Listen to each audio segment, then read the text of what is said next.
జనసేన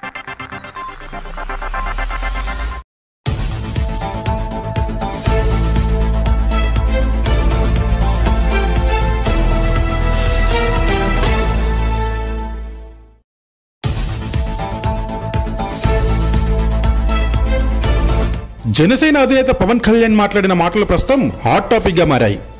మోడీ తరహాలోనే మరో 3 సార్లు ముఖ్యమంత్రిగా చంద్రబాబు ఉండాలని పవన్ కళ్యాణ్ వ్యాఖ్యానించారు.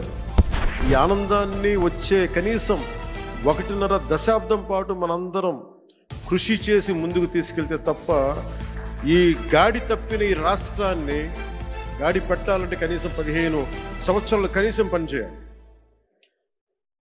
ఇది ప్రధానమంత్రి గారు 3వ ప్రధానమంత్రి అయ్యారు. అలాగే ఆయన 3 పర్యాలు నేను ముఖ్యమంత్రిగా చూడాలి. నాకు మనస్ఫూర్తిగా నాకు ఆశయం, కోరిక కూడా. ఎందుకంటే ఆయన అనుభవాన్ని మనం ఎక్కడ కూడా అసలు పక్కన పెట్టలేం.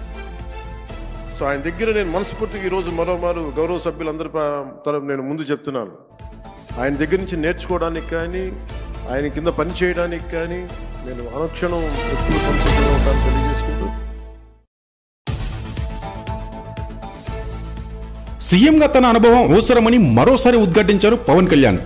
ఇప్పుడు ఇదే రాష్ట్ర రాజకీయాల్లో చర్చనీయాంశమైంది. అసలు జనసేన ఉద్దేశం ఏంటి? ఎప్పటికీ ఇలాగే ఉండిపోతారా?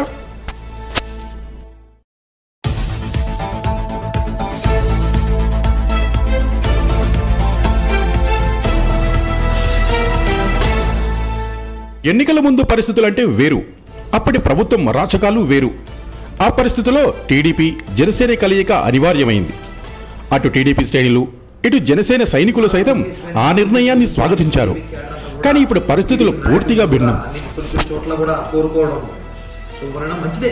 ఎవరు రాజకీయాల్లో ఉన్నప్పుడు వాళ్ళ నాయకుడిని ఒక హోందాలో చూడాలని కోరుకోవడం తప్పు కాదు. లోకేష్ గారు డిప్యూటీ సీఎం చూడాలని కోరుకోవడం టీడీపీ వాళ్ళు మంచిదే. అలాగే పవన్ కళ్యాణ్ గారికి ముఖ్యమంత్రిగా చూడాలని మాకు కోరుకుంటుంది కదా. ఎందుకంటే మేము కూడా ప్రజారాజ్య పార్టీ తర్వాత జనసేన పార్టీ పెట్టినప్పటి నుంచి పవన్ కళ్యాణ్ గారు ముఖ్యమంత్రి చూడాలని మేము, మాతో పాటు బడుగు బలైన వర్గాలు, ఈ 2 తెలుగు రాష్ట్రాల కోట్లాది అభిమానులు ఆయన ముఖ్యమంత్రిగా చూడాలని కోరుకుంటున్నా కూడా మాకు అభిప్రాయం ఉంటాయి. కాబట్టి మనం కూటమిలో ఉన్నప్పుడు మనం మాట్లాడే ప్రతి మాట వైసీపీ వాళ్ళకి అవకాశంగా భావించకూడదు. ఎన్నికల ముందు ఏదైతే ఒప్పందంతో మనం ముందుకెళ్ళాము ఎన్నికలకి, ఆ ఒప్పందంతోనే మనం ముందుకెళ్తే మంచిది.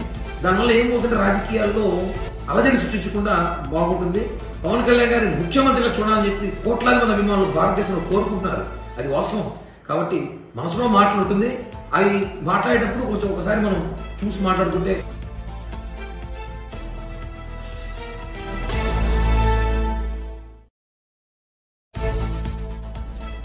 సరే, ఇప్పుడు డిప్యూటీ సీఎంగా పవన్ కళ్యాణ్ వినడానికి బాగానే ఉంది.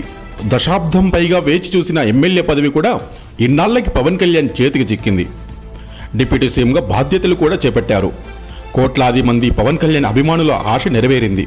కానీ అసలు జనసేన సైనికులు కోరుకున్నది ఇదేనా?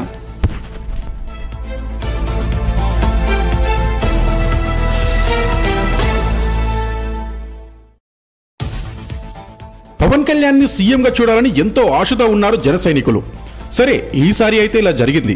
ఇక ముందైనా సీఎం చేస్తాడని సరిపెట్టుకున్నారు. కానీ ఇప్పుడు పవన్ కళ్యాణ్ వ్యాఖ్యలు చూస్తే ఆ ఆశలు కూడా గల్లంతైనట్టే అనిపిస్తోంది.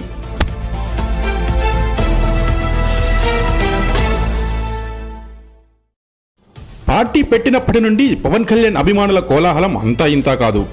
మా పవన్ అన్న సీఎం కావాలి, ఇదే నినాదం మార్మోగింది. 10 ఏళ్ల పాటు పవన్కి పరీక్ష పెడుతూనే ఉన్నారు ప్రజలు. ఎట్టకేలకు ఎమ్మెల్యేగా తన రాజకీయ ప్రస్థానం మొదలుపెట్టారు. టీడీపీ జనసేన కలిసి ప్రభుత్వం ఏర్పాటు చేశారు.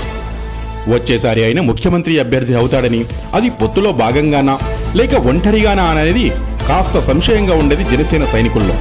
కానీ ఇప్పుడు అవేవీ కనిపించట్లేదు. మరో 15 ఏళ్లు కూడా చంద్రబాబు నాయకత్వంలోనే పనిచేస్తామనడం, అందుకు తాను సిద్ధమనడం జన సైనికులకు రుచిస్తుందా?